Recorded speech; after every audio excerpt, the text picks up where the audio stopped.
Hey beautiful people, today I want us to have a heart-to-heart talk. No advice, but let's talk. I have received so much messages about Deo, should I move to Australia?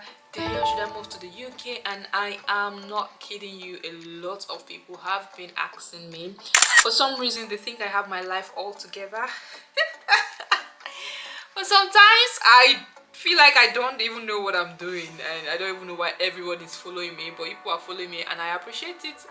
Let's follow ourselves and see where it takes us to, because life itself is an adventure, and sometimes you think you have it all figured out, but sometimes no, you don't. Today's video we are going to be talking about which country is the best for you, which country you should migrate to as a nurse. We're also going to be diving into the fact that you actually need to leave the country you're currently in. We're going to be talking about all that. Okay, so if you're seeing my face for the first time, hello, my name is Deo. I am your captain. Look, I feel like I say this all the time and I feel like I have my life all together because I'm a captain.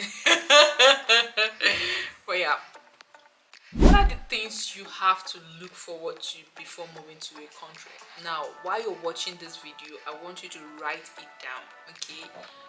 Jot things down so you can take things away. Okay.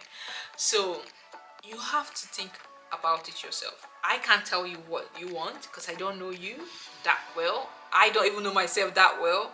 Well, anyway, we'll talk about that later. You have to take a pen and paper. See, I don't know what you believe in, but I feel when you write things down it sticks better than just thinking out loud. Look at countries you feel you see yourself in. Pick the top 5 of them, write them down.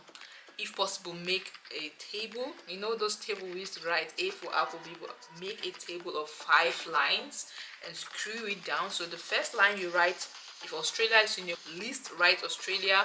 If the US is in your list, write the US. If the UK is in your list, write Ireland. Write every country, Switzerland, write them down. Now you're going to start by asking yourself, you're going to do a soul searching. And now I don't want you to look at your favorite influencer. Oh, Deo is in Australia, hey, that's where I want to go. You'll be shocked. Oh, North Springsville is in Canada, that's where I want to go. Ah, it go shock you. Hey, Nanelle. Nanelle is in UK, that's where I want to go. My brother, my sister, that is not how you choose your dream country. Oh, I promise you that's not how. So now we're going to be talking about how to fill those boxes. Have you written out your top 5? Okay, write your top 5, and your top 5 do not have to be the big 4 countries. It doesn't have to be UK, it doesn't have to be Canada, it doesn't have to be US. It can be somewhere like Luxembourg, you know. I don't even know if I'm pronouncing that country well, but yeah, it can be somewhere like Luxembourg, it can be Finland, it can be Iceland. You know, those quiet countries that are amazing but people don't talk about them. Those countries can be your dream country, and that's absolutely fine. Okay, so write those things down and let's talk about how to fill the boxes. Now, as a Nigerian, I will be honest with you. The very first thing that will come to my mind when I want to choose a country, or when I did choose a country, the first thing that came to my mind was the ease of registration as a nurse. You're going to a country, you're going to become a registered nurse in that country, right? Except you want to go through schooling if you can afford it, okay? But majority of us, when we leave, we're trying to survive, which is going to work. So the ease of registration as a nurse. You are in Nigeria and you know that there is no NCLEX center in Nigeria. Now, how easy can you go to the UK? How easy can you go to the Philippines? How easily can you go to India to write the NCLEX exam? If you can afford it and you know that that is your dream country, you put a tick there for registration as a nurse in that line, put a tick, and you go to UK. UK has all the exams you need in your country. You can write the IELTS in UK. You can write the IELTS in Nigeria. You can write the CBT in Nigeria. Put a tick there. You want to go to Switzerland. Do you know how to speak French? Do you know how to speak Italian language? You know, you just have to say okay, no, and you put an X there, you put X there for registration as a nurse. Continue in your dream country. You go to the second one. For me, after the registration is the visa processing. As a Nigerian nurse, we know that visa to another country is one of the easiest thing ever.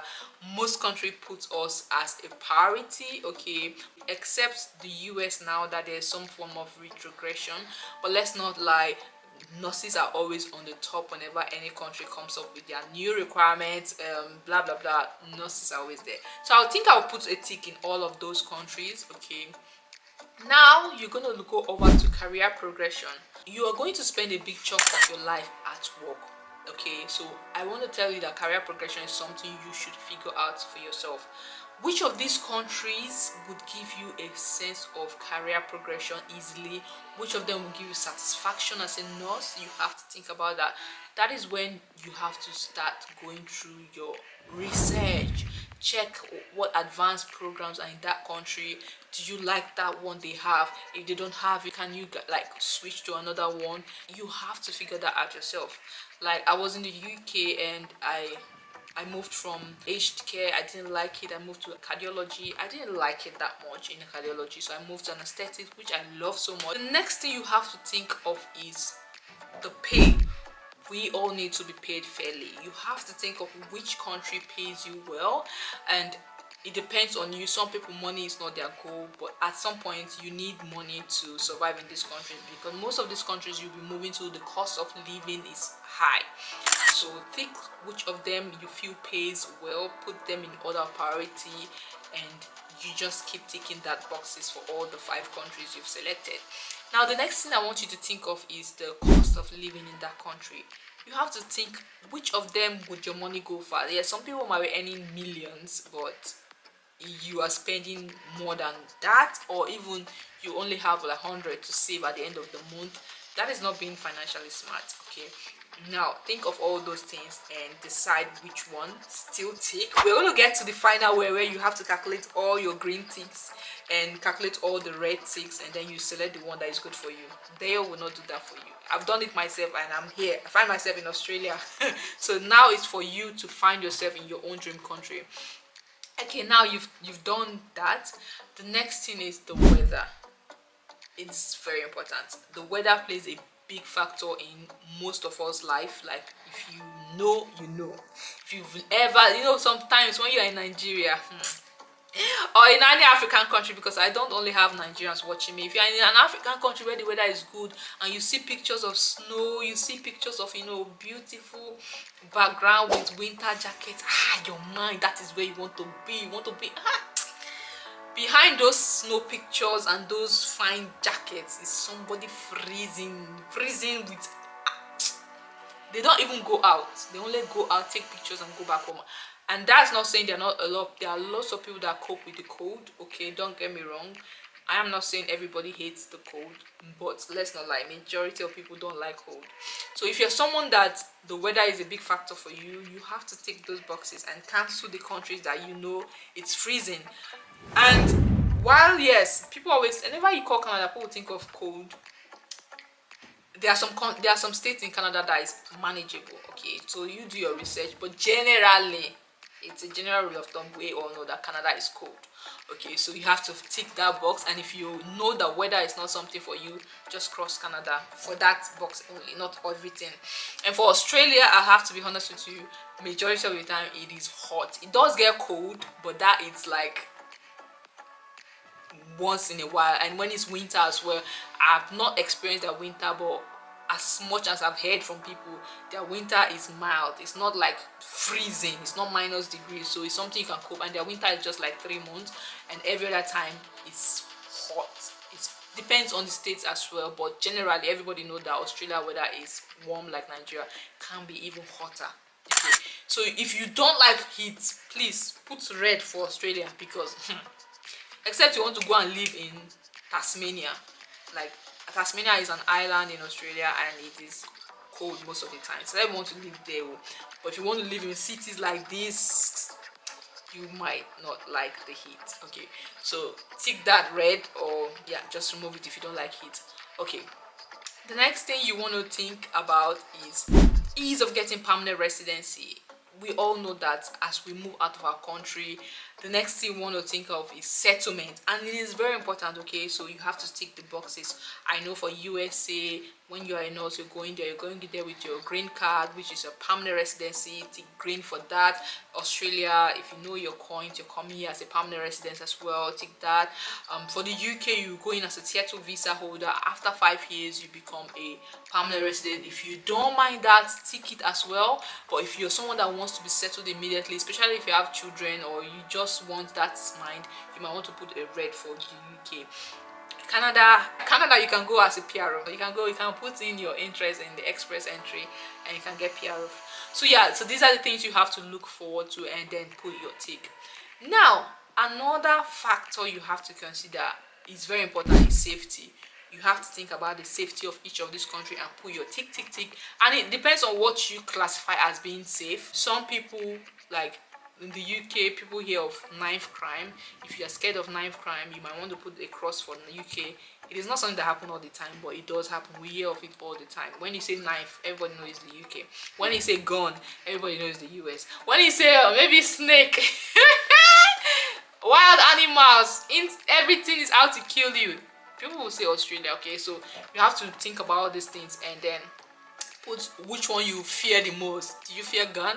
Do you fear knife? Or do you fear snake? I don't know why this is a topic, but it's just funny. But yeah, you have to tick the box as well and look for which one you can survive with.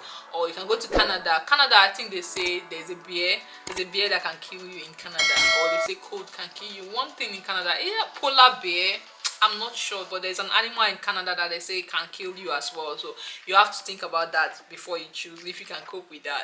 But like I said, and you also know, it is not something that happens all the time. I've been here how many months now? 4 months, and I've not seen a snake. I've not seen any animal that is outside the blue. Okay, and I know a lot of nurses that in the US as well, they've never been shot, they've never seen a gun. So you have to think about that as well. I lived in the UK for 4 years and never saw someone holding a knife. Okay, so you just have to think about that. But at the end of the day, think about which one you think you will feel safer in and then tick the box as well. And then the next thing I have on my list is like family orientation. We all know that Canada is one of the best countries when it comes to family. You can bring in your family, your children are safe in school, you know, all those things. Even Australia is one of those countries, the UK as well. So you just have to tick which of them is priority for you. Another thing you have to think about is the quality of life. Okay, so what's the work-life balance in each of these countries like? Are you someone that is very invested in work-life balance? Are you invested in family time? Do you like to have your time off work and still be able to survive? Do you have to always pick up extra shift just to survive? You have to think about all these things. Okay, another thing you still have to think about is, if I don't do nursing, what else can I do? Look, we are always saying nursing, high salary, but let's be honest, you cannot be absolutely rich with just a nursing salary. Anywhere you go, okay, I've heard nurses in the US complain on how broke they are, how the salaries are low, they're always going on strike. And yes, it is a thing. You also have to look at the quality of life, how far your money can go, how you can go into businesses aside nursing, because like I said, you cannot survive on just nursing salary at a point. You need to diversify multiple streams of income. Which country will be easy for you to go into business? If you like business, not everybody likes business, okay, so don't get me wrong. If you want to do something else, which country will be better for you? Which country has vast business ideas? I know the US has lots of opportunities for that. The UK does as well. Australia also do. So you have to think of that, okay, so that you're not stuck with nursing at a point. Another thing that is very important for you to think about is the healthcare system. Okay, you have to think about the healthcare system, because as much as you're going to be a nurse in that system, you also will be someone that will use that system at some point. You will not be strong forever. Even though we want to be strong forever, you get to experience that system at a point. Okay, so you have to think about which of this healthcare system will be beneficial to you. I'm very sure the UK NHS is good. I do know that there's a lot of waiting time, but as much as I know, I've never seen anyone in an emergency situation being neglected or being kept on the wait line. if it's life-threatening. I've never heard of that happen. Let me know if you have. There's a difference between urgent care and emergency. Okay, so with these few points of mine, I hope you have been able to jot things down. Now calculate all the grains you have, and that is the best country for you to move to. I also like to put it out here that there is no perfect country. You will never ever have a perfect one, but like I said, if you follow the steps in putting things down, you'll be able to choose the one that meets your expectations or meets your requirements more than the rest, and go for that one. And don't fret too much. Life is short. If you go to any country and you don't like it, that's one good thing about being a nurse. You can easily flip the switch as long as you can. Okay, I know you are expecting me to come out and say Australia, the UK, the US. I am sure I disappointed most of you, but if you would sit back and make these decisions yourself, you would be the owner of your own journey, and you will find out that I gave you the best advice ever. Sit down, go through all the things, and choose the one that ticks most of your box. Let me know your dream country in the comment section. I would like to read from you. I hope you find this video useful. I'll see you guys in my next one. Bye for now, and I wish you all the best, okay? Because we're all trying to figure out life, even me.